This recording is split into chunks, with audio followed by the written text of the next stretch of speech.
দর্শক আসসালামু আলাইকুম। দর্শক, আজ আমরা চলে এসেছি জাতীয় সংসদ ভবনে। আজ আমরা জাতীয় সংসদ ভবনের কিছু সংক্ষিপ্ত ইতিহাস নিয়ে কথা বলবো।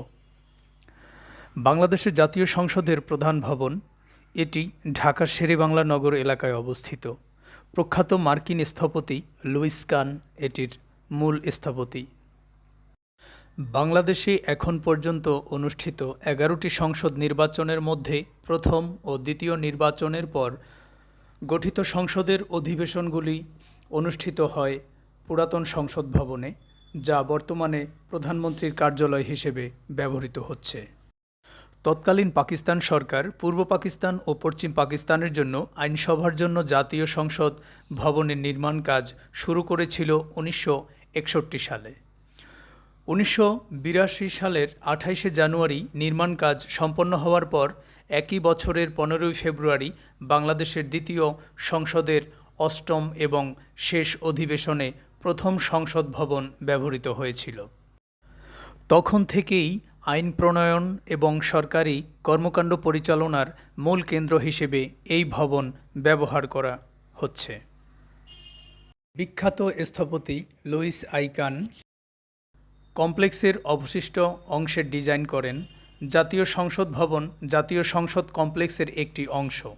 কমপ্লেক্সের মধ্যে আরও আছে সুদৃশ্য বাগান, কৃত্রিম হ্রদ এবং সংসদ সদস্যদের আবাসস্থল। অবস্থানগত দিক থেকে ঢাকার শেরেবাংলা নগরের অবস্থিত জাতীয় সংসদ কমপ্লেক্সকে ঘিরে রয়েছে 4টি প্রধান সড়ক। উত্তর দিকে লেক রোড, পূর্ব দিকে রোকেয়া সরণি, দক্ষিণ দিকে মানিক মিয়া অ্যাভিনিউ, পশ্চিম দিকে মিরপুর সড়ক। ফলে সংসদ অধিবেশন চলাকালে যানবাহন চলাচল ও সহজে চলাচল নিয়ন্ত্রণ করা সম্ভবপর হয়। মূল ভবনটি অর্থাৎ সংসদ ভবন মূলত 3 ভাগে বিভক্ত। মূল প্লাজা 8,23,000 বর্গফুট, দক্ষিণ প্লাজা 2,23,000 বর্গফুট এবং রাষ্ট্রপতি প্লাজা 65,000 বর্গফুট নিয়ে মূল ভবনটি কমপ্লেক্সের কেন্দ্রে অবস্থিত। এমপি হোস্টেল এবং জরুরি কাজে ব্যবহৃত ভবনসমূহ কমপ্লেক্সের বহির্ভাগে অবস্থিত। মূল ভবন ঘিরে অবস্থিত কৃত্রিম হ্রদ, 2টি বাগান এবং এর মাঝের শূন্যস্থান পূরণ করেছে।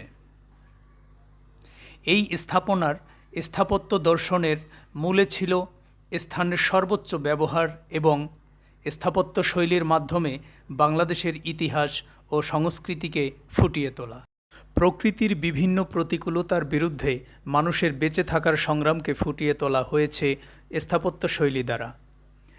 এটি পৃথিবীর অন্যতম শিল্পকলাগুলোর মধ্যে একটি। দর্শক, তথ্যসূত্র মতে নির্মাণ কার্য সূচনা হয়েছিল 1961 সনে। নকশা ও নির্মাণ ব্যয় হয়েছিল 129 কোটি টাকা।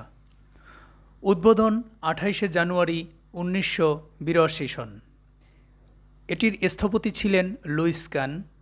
ডিজাইন করেছিলেন হেনরি এন উইলকটস। স্ট্রাকচারাল ডিজাইন করেছিলেন হ্যারি এম পাম্বাম। মোট এলাকা 200 একর জুড়ে। অবস্থান শেরেবাংলা নগর, ঢাকা। মোট সংসদের সংখ্যা 7টি। তো দর্শক, আজ এই পর্যন্তই আমাদের এপিসোড। পরবর্তীতে আবারও দেখা হবে নতুন কোনো এপিসোডে। সবাই ভালো থাকবেন, সুস্থ থাকবেন। আসসালামু আলাইকুম।